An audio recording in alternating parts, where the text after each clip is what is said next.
Good afternoon on a beautiful day in Nashville here at First Bank Stadium alongside Joey Dwyer. I'm Billy Derrick, and we are reporting, not live, but we're reporting from First Bank Stadium. Vanderbilt and Auburn kicking off here in almost an hour. We've got 75 minutes, give or take, until kickoff. But Joey, last home game of the season. You know, in the football season, you don't get many home games. You don't get many chances to do this. Usually, six home games, maybe 5 for some teams. So I think it's just a good opportunity for Vanderbilt to show what they have against a beatable opponent. I mean, you know, we talked about it. Auburn and South Carolina are the last 2 winnable games on this schedule, and this is, you know, tier number 1 of that process. Yeah, it's a really good opportunity for Vanderbilt. I think you summed it up well there. The seniors will be honored today, and what a way it would be to send them out with a win. Vanderbilt has a legitimate shot here, I think. I think this is a game where Vanderbilt could really exploit some of Auburn's weaknesses in the passing game specifically.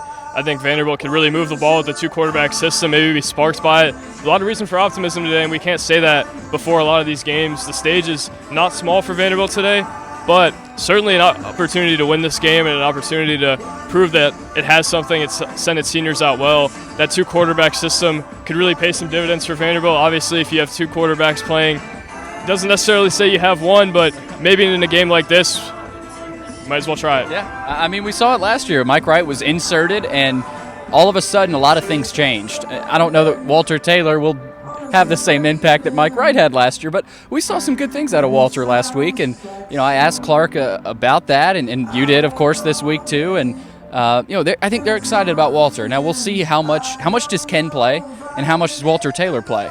But I look offensively for Vanderbilt. There is an avenue for success.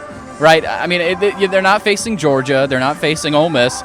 This is Auburn, right? This is a winnable opponent, and so I just offensively protect the football, run the football, and possess the football, right? I mean, Vanderbilt has not been able to do that, but I think against this Auburn team they can.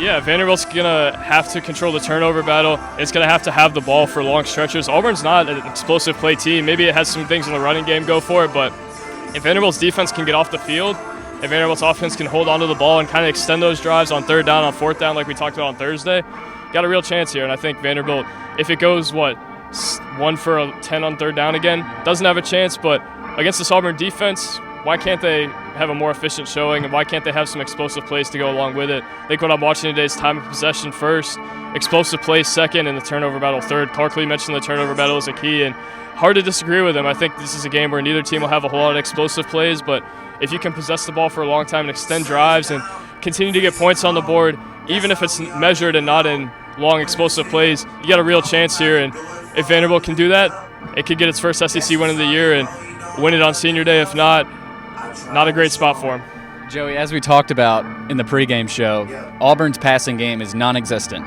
Right, they basically don't have one. They're averaging 160 passing yards per game. That is like dead last by a lot in the SEC. Now Vanderbilt, on the other hand, their run game is last by a lot in the SEC. So it's kind of an interesting dynamic. But defensively for Vanderbilt, I think they can create some havoc. Now I think I've said that before games, and you know we got 3 games left. But with Peyton Thorne and Robbie Ashford switching off like they have done, if they can create havoc and stop the run, load the box, right? Load the box and force Peyton Thorne and Auburn to throw the football. And if they can do that, I think you might see some success. Now, there's a small margin for error, but Vanderbilt has to force Auburn to throw the football. Force them with their left hand, right? You're a basketball guy. Force the guy left if he's a right. Force Auburn left, right? It's almost basketball season. So if Vanderbilt can do that, again, another avenue for success defensively. Yeah, Clark mentioned that on Thursday. Just they have to be able to stop the run, so Auburn has to pass it. If Auburn can be behind the sticks consistently, why can't Vanderbilt win this game? I feel like if Vanderbilt can make Peyton Thorne beat them, make Robbie Ashford beat them, you certainly got a chance here. Vanderbilt stopping the run is something we haven't seen a whole lot this year, but there's some optimism that maybe against this team it could be different. Every team Vanderbilt's played has really been able to get whatever they want in the run game. Some teams haven't been intentional about exploiting that, but if Vanderbilt can do something it hasn't done much this year and stop the run game, I don't see why it can't win this game. If you're forcing Peyton Thorne and Auburn's passing game to beat you, I think you're in a really good spot. And Vanderbilt obviously has some deficiencies offensively, and them stopping the pass even is a huge question mark, especially without C.J. Taylor on the field, potentially Trudeau Berry, who's questionable. But if Vanderbilt can find a way to make Auburn one-dimensional, play with their left hand like you said, you certainly got a chance. And I don't know how many times I can repeat that, but if Vanderbilt can do that, I feel really good about where they are. And also, I think Vanderbilt can keep this game close at the end. I'm not sure it knows how to win yet, but if it can prove it knows how to win, that says a whole lot about Clark Lee and his group and the way they've battled this year, even in games they've got blown out. If they can find a way to win this game against a team that has won before and a team that has won 4 games this year, I think you're in a really good spot and you feel really good about the culture and what you have moving forward, even if that's not a performance that you say, oh, wow, this team could have been bowl eligible. I don't think that defines this team if they win today, but it certainly makes you feel better about it moving forward.